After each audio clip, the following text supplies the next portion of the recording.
शिवकाली संवाद चैनल पर आप सभी का स्वागत है। जय माता दी सभी को। आज का विषय है कि पूजा पाठ शुरू करते ही परेशानी क्यों बढ़ जाती है घर में। जब हम घर में कोई उपाय या पूजा करना आरंभ करते हैं तो क्यों हमारे घर में परेशानियां और ज़्यादा बढ़ जाती हैं। जो लोग पूजा पाठ नहीं करते और उनके घर में परेशानियां चल रही हैं, जैसे काम धंधा नहीं है, बच्चे बीमार हैं, जवान बच्चे अविवाहित बैठे हैं,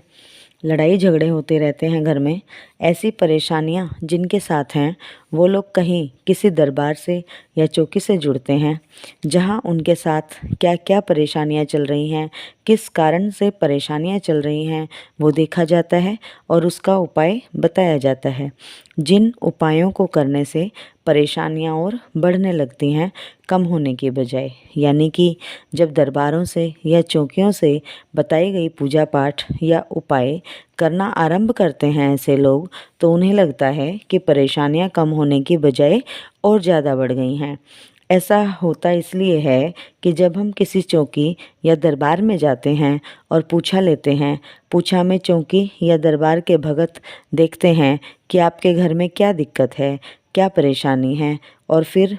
इससे रिलेटेड ही उपाय या पूजा पाठ बताई जाती हैं जो कि आपके घर में चल रही परेशानी को दूर करने के लिए होती हैं। और वो उपाय करने से, बताए गए पूजा पाठ करने से आपको लगता है कि परेशानियां और बढ़ने लगी हैं कम होने की बजाय। तो ये सब आपके घर में उपस्थित नकारात्मक ऊर्जा के कारण ही होता है, क्योंकि जब हम किसी भगत के द्वारा बताए गए उपाय करते हैं, पूजा पाठ करते हैं, तो घर में मौजूद नकारात्मक शक्तियों को परेशानी होती है, क्योंकि भगत जब उपाय बताते हैं तो घर में मौजूदा हालात को देखकर ही बताते हैं, ताकि वो उपाय पूजा पाठ करने से आपके घर की नकारात्मक चीज़ों को निकाला जा सके और सकारात्मकता को बढ़ाया जा सके, जिससे आपके घर में चलने वाली परेशानियों का हल निकले और आपके घर की स्थिति सामान्य होते हुए अच्छी हो जाए। क्योंकि नकारात्मक ऊर्जा का कार्य ही होता है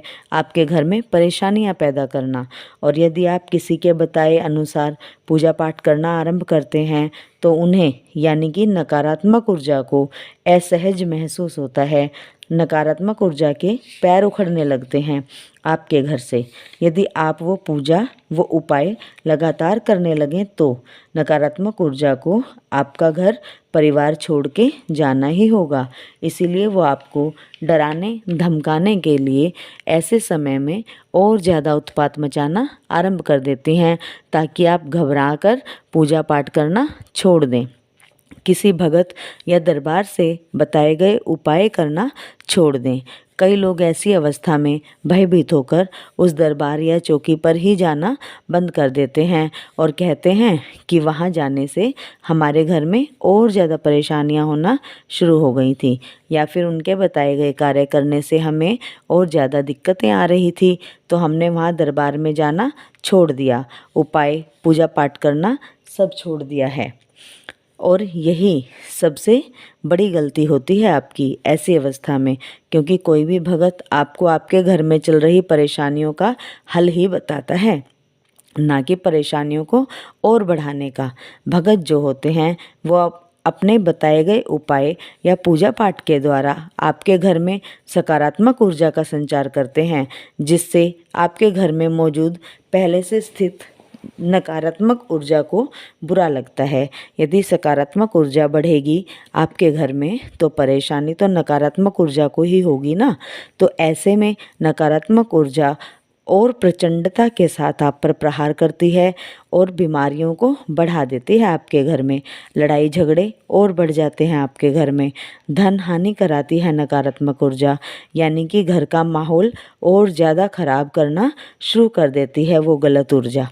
जिस कारण से आपको लगता है कि आपने बहुत बड़ी भूल कर दी है पूजा पाठ करके, और आप फिर सबसे बड़ी गलती कर देते हैं कि पूजा पाठ बंद कर देते हैं। और यही नकारात्मक ऊर्जा चाहती है कि आपके घर में पूजा पाठ ना हो, क्योंकि यदि आप पूजा पाठ नहीं करोगे तो नकारात्मक ऊर्जा का अपना ही रौब रहेगा आपके घर में, क्योंकि फिर नकारात्मक ऊर्जा आपके घर में किसी भी सदस्य पर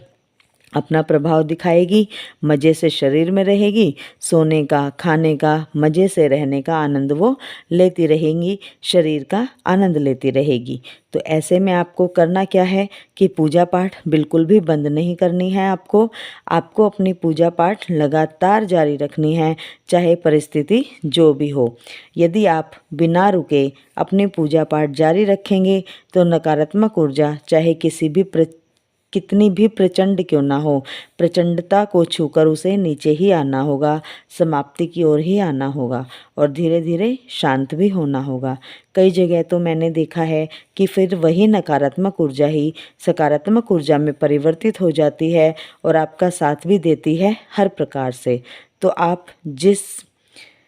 के भी संरक्षण में पूजा पाठ या उपाय कर रहे हैं, चाहे कोई भगत है वो या किसी चौकी या दरबार से आप जुड़े हैं, तो मैं आपको कहना चाहूँगी कि आपको ऐसे भगत या गुरु या चौकी दरबारों का सानिध्य कभी नहीं छोड़ना चाहिए, क्योंकि वही हैं जो आपको इन नकारात्मक ऊर्जाओं का सही और सटीक उपाय बताते हैं और आपकी परेशानियों का हल भी करते हैं और धीरे धीरे आपके घर में शांति का माहौल स्थापित होता है, घर के कार्य बनने लगते हैं, आमदनी अच्छी होने लगती है। तो मैं आपको सलाह दूंगी कि यदि आप भी किसी गद्दी, चौकी या दरबार से जुड़े हैं और सेम कंडीशन आपकी भी है, तो बिल्कुल भी दरबार से या चौकी से दूर नहीं होना चाहिए, बल्कि ऐसी अवस्था में हाजिरियां जरूर भरें दरबारों की, क्योंकि प्रचंडता यदि नकारात्मक ऊर्जा दिखाती है तो सकारात्मक ऊर्जा भी उस पर प्रहार करने में सक्षम है, समर्थ है। ज़रूरत है तो बस आपके विश्वास की। तो ये थी आज की महत्वपूर्ण जानकारी जो मैंने आप सभी बच्चों को बताई, जो कि मोस्टली बच्चों के साथ होने वाली बात है। यदि जानकारी पसंद आई है तो वीडियो को लाइक ज़रूर करें व कमेंट्स ज़रूर करें। मिलते हैं अपनी अगली वीडियो में एक नई जानकारी के साथ। जय माता दी सभी को। जय शिव शक्ति, जय महाकाल, जय महाकाल।